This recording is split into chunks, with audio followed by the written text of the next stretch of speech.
Uno, dos, tres. Muy buenas noches. Yo soy estudiante de la Universidad Uniminuto de Dios. Estoy cursando actualmente el tercer semestre de Ciencias Naturales y Educación Ambiental. El día de hoy me encuentro aquí con el capitán del resguardo indígena de Cuetando y le invito para que él se presente. Buenas noches, mi nombre es Arnoldo Astudillo, soy capitán del resguardo indígena de Cuetando. Ya más o menos unos 6 años que llevo desempeñando este cargo, entonces aquí estamos para servirle. Gracias, capitán. Capitán, en esta estoy viendo lo que es el desarrollo contemporáneo y hoy quería hacer una entrevista a usted para cómo ha sido la pervivencia del movimiento indígena en América Latina, desde el origen aquí en Colombia.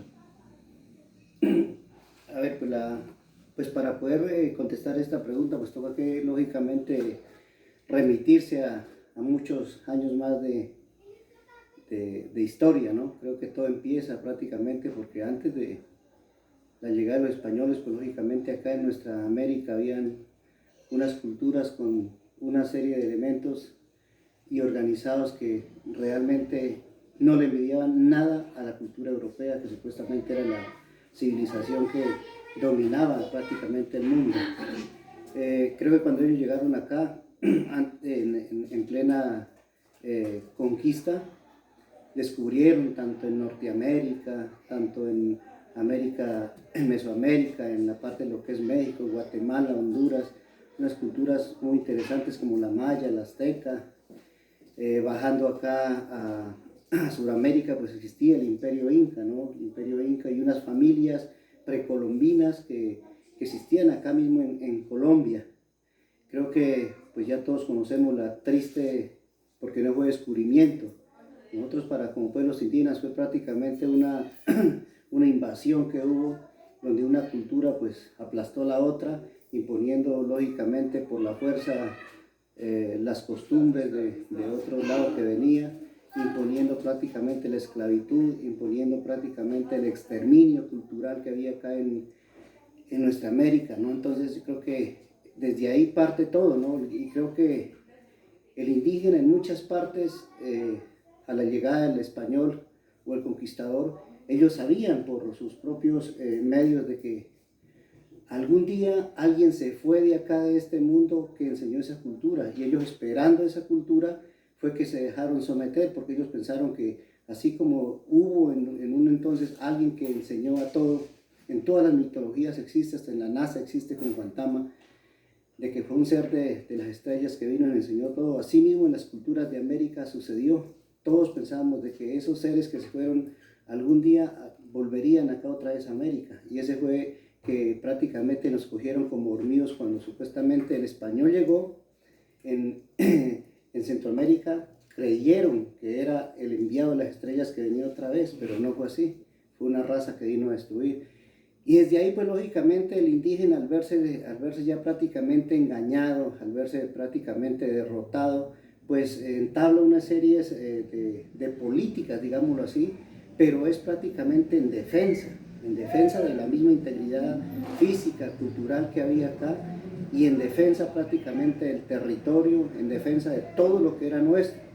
Pues todo nos lo quitaron, nos lo cambiaron, lo arrasaron, y la codicia que venían ellos a imponer acá era la del oro, la del saqueo totalmente.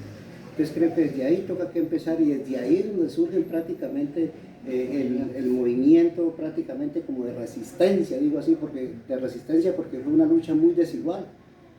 El europeo pues ya llegó acá con la pólvora y los primeros fusiles y escopetas, lo que sea, pero de todas maneras nosotros acá teníamos aún el arco y la flecha y por ahí garrotes. Entonces yo creo que fue por eso decimos que es resistencia, porque fue prácticamente una lucha muy desigual la que hubo. Entonces, pues a través de engaños se fueron apoderando, y desde ahí surge prácticamente el inconformismo, aunque es lógico, ¿no? Que cuando el español llegó acá, pues también habían problemas entre las mismas comunidades indígenas de ese entonces, porque ya prácticamente había una organización acá social, política, cultural. Entonces, pues eso también habían inconvenientes acá, luchas entre los mismos hermanos indios, como en todo lado.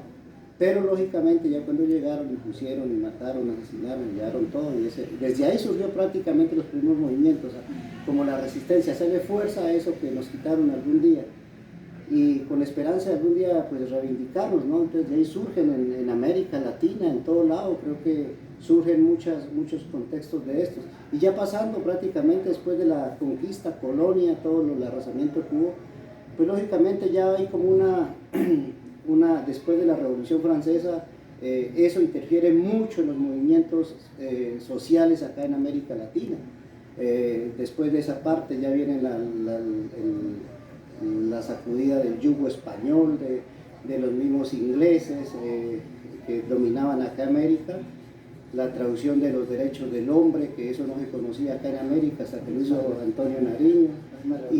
Exacto, todas esas clases hicieron de que el pueblo despertara acá y nos tuviéramos del yugo.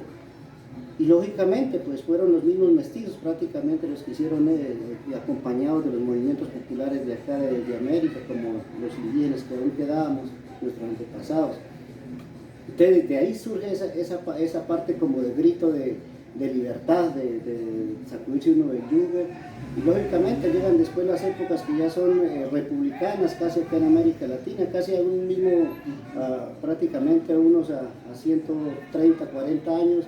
Acá en Colombia, pues lógicamente desde el año 1886 ya se consolidó la Constitución Nacional, la primera Constitución, y ahí ya lógicamente surge ya nuevos movimientos en defensa, pero lógicamente después de esa ansia de libertad, los mismos que obtienen el mando siguen oprimiendo a los otros que son las clases más bajas. Se crea una clase populista y esa ha sido la desconfianza también de todo el pueblo prácticamente de acá, centrado en América Latina. En la época, vemos que mucha gente en la época de los 60, 70, no es por nada, pero hay una ola como de comunismo acá, encabezado lógicamente por Cuba, por el Che Guevara. Hay una cantidad de líderes de acá que la Guerra Fría, después de la Guerra Mundial, la Segunda Guerra Mundial, llega la Guerra Fría.